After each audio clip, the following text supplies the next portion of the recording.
Well, it's time for us to talk health. Now today, on the health segment, we're going to be talking about tonsillitis, something that plagues everybody now and again, and I'm not sure if there's anybody who has never experienced tonsillitis before.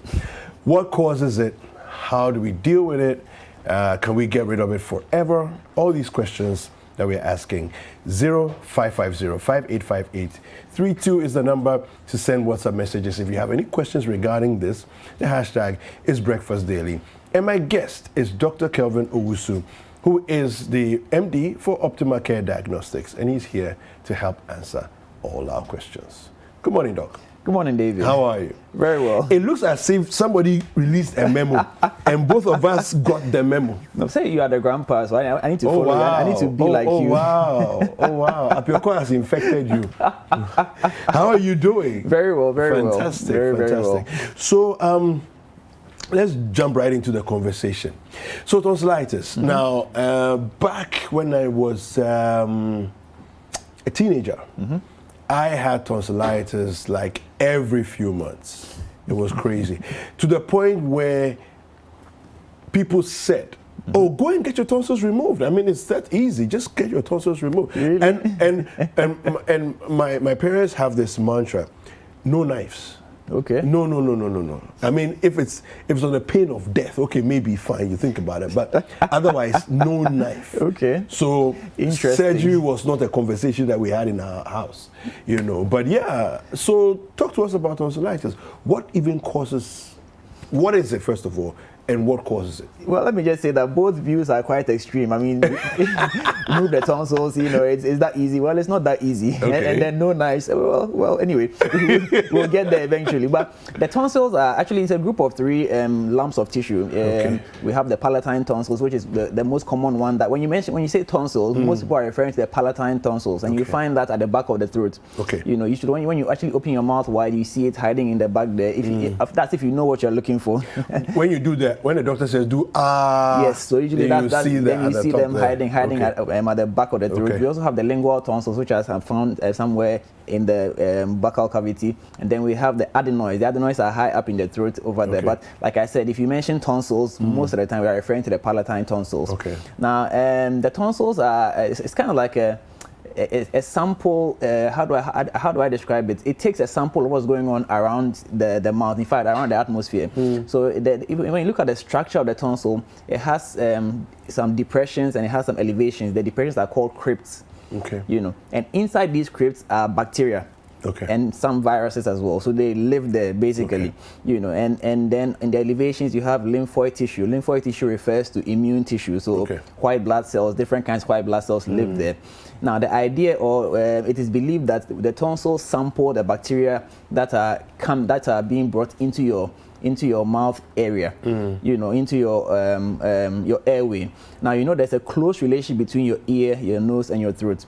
Okay. You know, so the tonsils sort of sample what is coming in and then sort of preps the body to fight if there's a need to fight. Oh, wow. You know, so it's part of the immune system. It's part of the immune tissue that sensitizes the body to prepare or anticipate an attack, so that then it is ready to deal with whatever is going on. So that's basically the role of the tonsils. Okay. You know, so it preempts an attack. It preempts a bacterial or viral attack, so that the body is sort of ready to deal with it. You know, so that's basically what it does. Okay, so I have this picture in my mind when you're describing crypts and the elevations. So I'm seeing like mountains and valleys. Yes.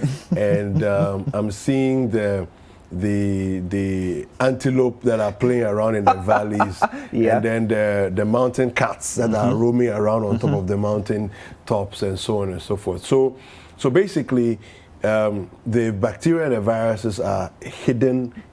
Because of course, that's what crypt means. It's like a hidden place. Yes, exactly. So they are in there, and then you have the defenses, the soldiers, you know, monitoring on the mountain. So as you take in air or as you take in food, you know, the tonsil sort of grabs samples of what kind of bacteria is in the food that is coming. You know, let me sample it and see what it is. Is there anything new that I'm not familiar with? Used to, you know, and this analogy also makes gives us makes us understand why the tonsils are more active in early part of life. Usually by 0 to 6 years, it's very active, and so it's more obvious when your kid, if you know what you're looking for, when your child actually opens their mouth, you can actually see the tonsils are big. You know, because everything in that age is new.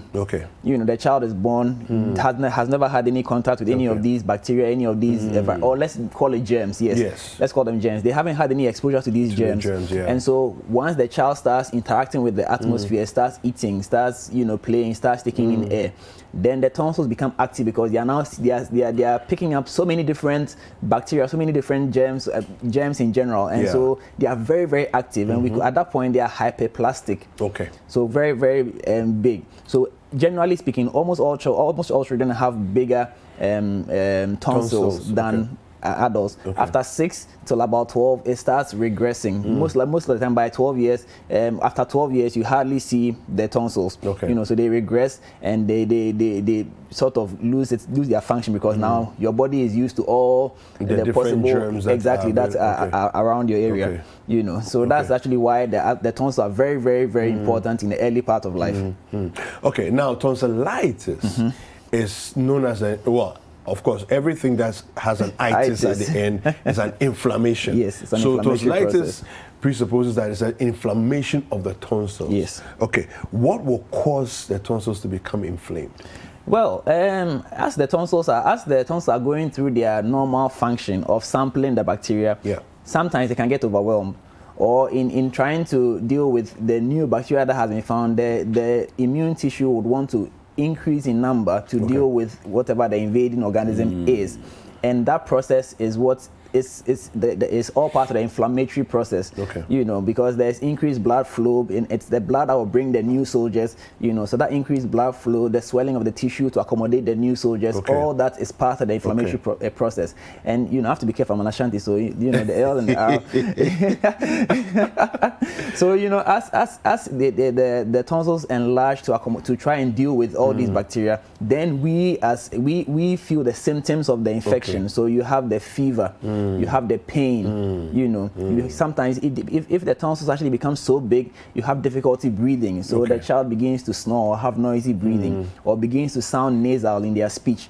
You know, because the tonsils are sitting right there at the entrance into the airway. So they begin to sound nasal. They speak and they are speaking obonishine, as they say.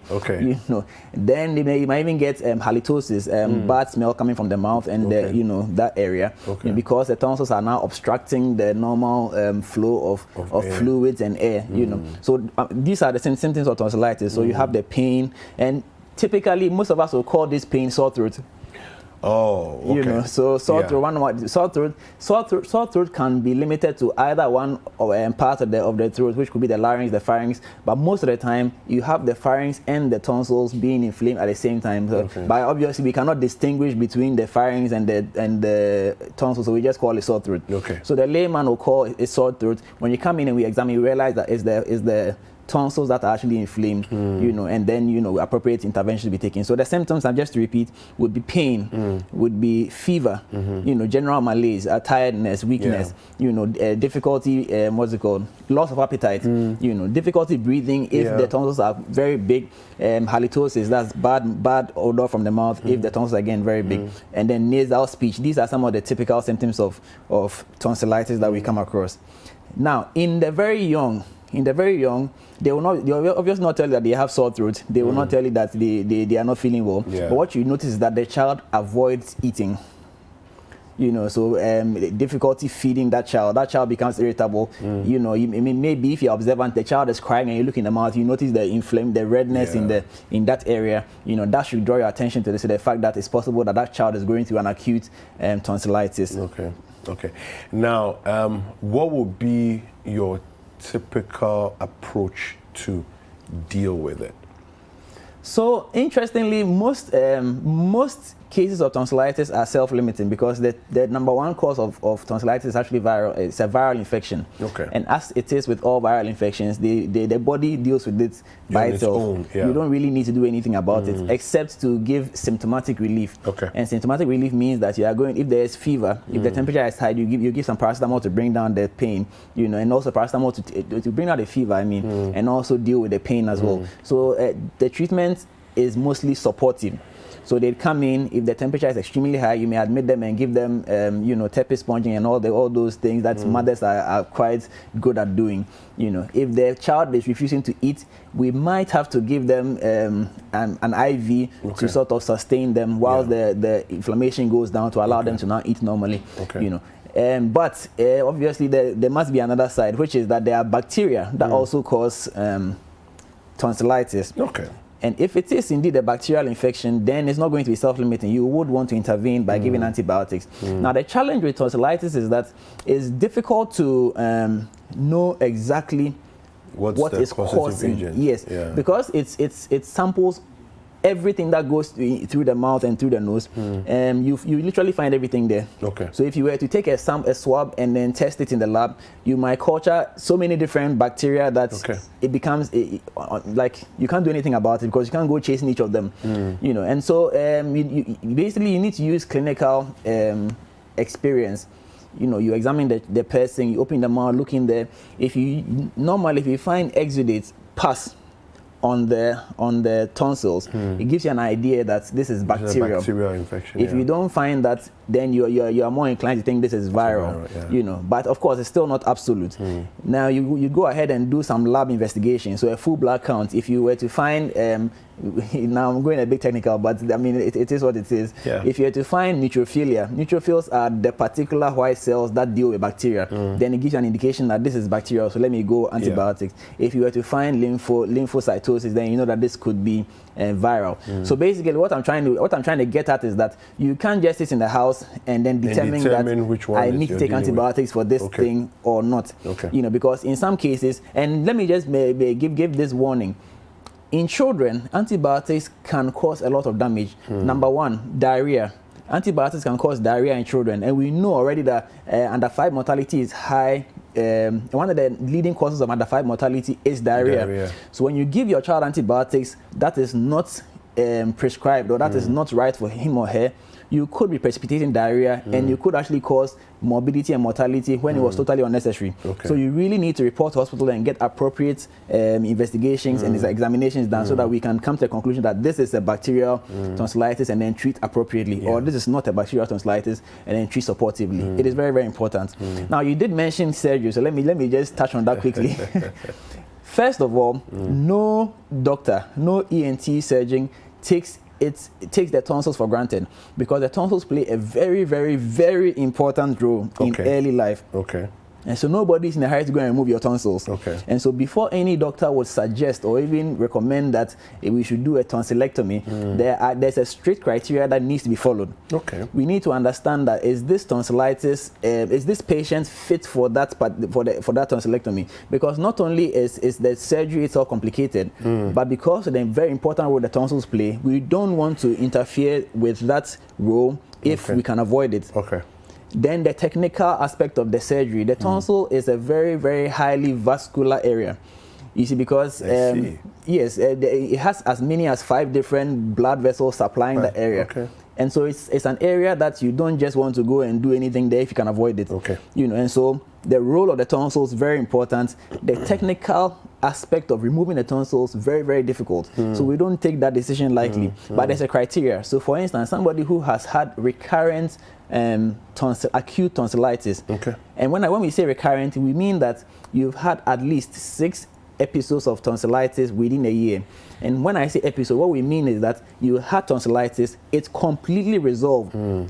Not that you had tonsillitis and the pain and the sensation was still there, and then there was a spike again. No, complete resolution of the tonsillitis. Then it happens again and again and again. If you're having 6 or more episodes in a year, then you are definitely a candidate for tonsillectomy. You know. And I'm stressing on the resolution because there's another category of tonsillitis called chronic tonsillitis. Oh, wow. So I mentioned 3. There's acute tonsillitis, there's recurrent tonsillitis, and then there's chronic tonsillitis. Okay. Now, chronic tonsillitis is where the symptoms, so you've had tonsillitis for about 3 months or more. The symptoms do not resolve. Okay. It's persistently there. You understand? Yeah. And so this clarification is made because there are different causative organisms or germs, you know, that would require different levels of expertise, different levels of management, you know, so that you don't go and give the treatment for acute tonsillitis to a recurrent and all of that, you know. But surgery, I'm just, because he said that it's easy, and I've heard that several times, but tonsillectomy is not an easy procedure. Okay. It is doable, it is done. But we make sure that we do it for the right person at the right time, so that we don't lose the important role the tonsils play. Very, very important. Wow, wow. All right, so just to wrap up the conversation, if somebody has tonsillitis, it's identified that they have tonsillitis. It's a doctor that will diagnose it, right? You can't just sit at home and say, oh, I feel pain, and so it must be my tonsils. Let me go and get some antibiotics. That's not the way to do it. True. Okay. Now, once it's been diagnosed, at what point, so if the doctor suggests surgery, do you just go ahead and do it, or? Well, I mean, you ride out the storm. So like I said, there's a criteria. If you are having multiple episodes of acute tonsillitis within a year, then we need to intervene. Okay. And one of the most of intervention would be a tonsillectomy.